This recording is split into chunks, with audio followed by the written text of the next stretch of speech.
You're here because you know something. What you know you can't explain, but you feel it. You felt it your entire life, that there's something wrong with the world. You don't know what it is, but it's there, like a splinter in your mind, driving you mad. It is this feeling that has brought you to me. Do you know what I'm talking about? It is. It is all around us. Even now, in this very room. You can see it when you look out your window or when you turn on your television. You can feel it when you go to work, when you go to church, when you pay your taxes. It is the world that has been pulled over your eyes to blind you from the truth. What truth? That you are a slave. Like everyone else, you were born into bondage, born into a prison that you cannot smell or taste or touch.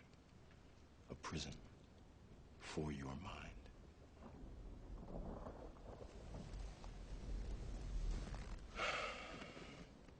Unfortunately, no one can be told. You have to see it for yourself.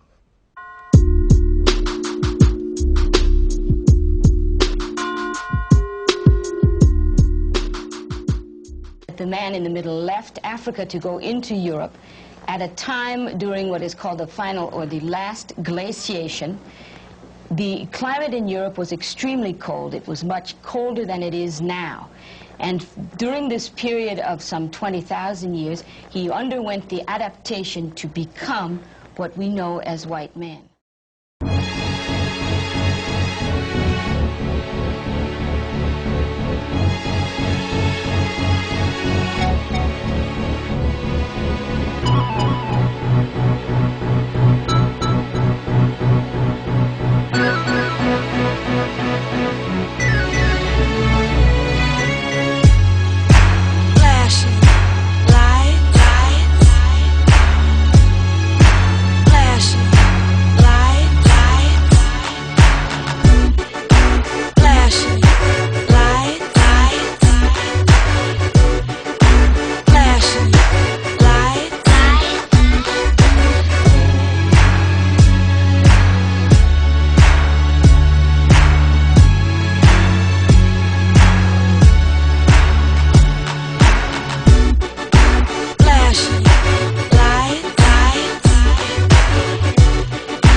The significance of Nile Valley civilization is that it was that civilization that set a standard of performance untouched by the other civilizations of the world. And people are reluctant to give an African credit for a creation that happened in Africa.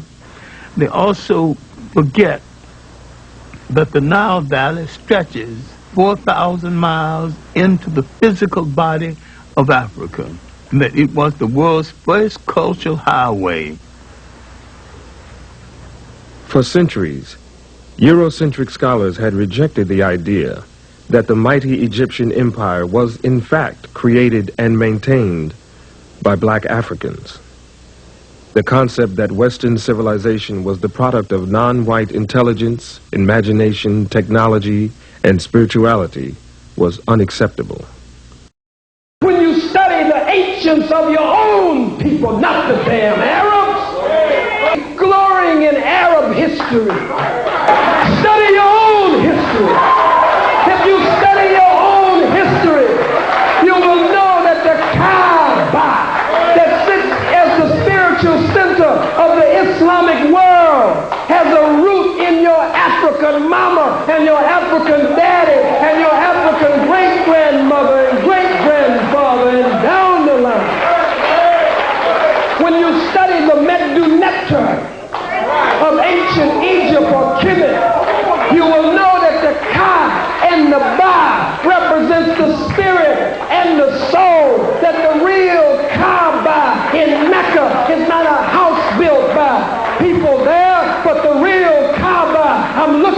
It's you, black man. You are that black ancient house of God. You are the Ka and the Ba.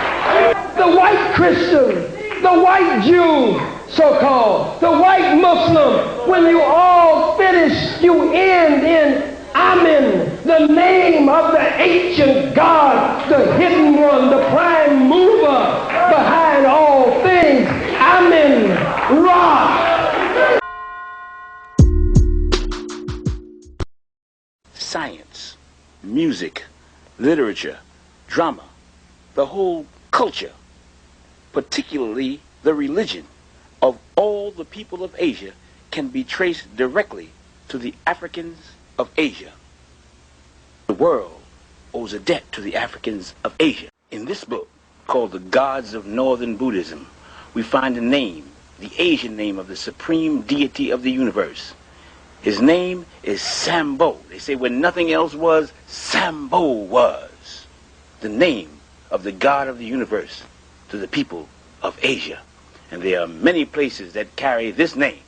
This is a depiction of Sambo. This is not an African statue. This is from Asia. And many places in Asia are called Sambo Judasia, the land of the descendants of Sambo. Niggas, the divine people of Buddhism. This is a 2nd century depiction of Gautama the Buddha being given his first bath by the divine people of Buddhism called Niggas, a tribe in Asia called Niggas, the divine people of all the people of Asia, symbolized throughout Asia by the serpent or the dragon. That is their symbol. The Nigga means serpent or dragon, the snake, found at the entrance of every temple. The Nigga on the roads, on the hills, in the caves, the symbol of the Asiatic black man, the tribe called the Niggas, the divine people. There are cities also throughout Asia that carries this particular name, Nigga. It can be seen at all ceremonies dealing with worship of God. From the Nile Valley to the Indus Valley, on tombstones, a symbol of immortality because of the serpent's ability to change his skin is a sign of never dying, and is used throughout the planet Earth, North, South America, Egypt, Asia, Africa, throughout the world. It's the symbol of life after death, the Nigga, the serpent.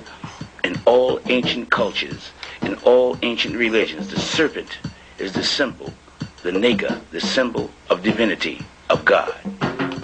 The original inhabitants of Southeast Asia was called the Mons, an African tribe, the descendants of Sambo, the Asiatic black man. He is a human being of flesh and blood.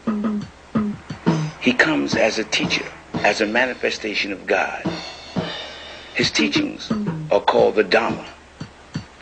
He is called the Buddha, the intelligent one, the one who has achieved intelligence, or the genie, the conqueror.